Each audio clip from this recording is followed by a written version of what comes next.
Just an external walk round of the 7.5 metre by 4 metre log cabin we've done for Owl Nursery in Blackrod, Lancashire.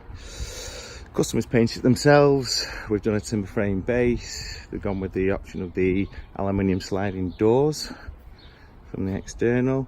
It's been plasterboarded and insulated internally, which is still being finished off, as you can see from there.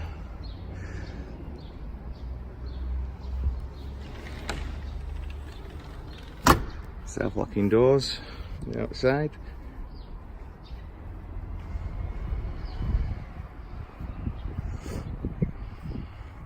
I'll come back and get some more pictures as and when it's done from there.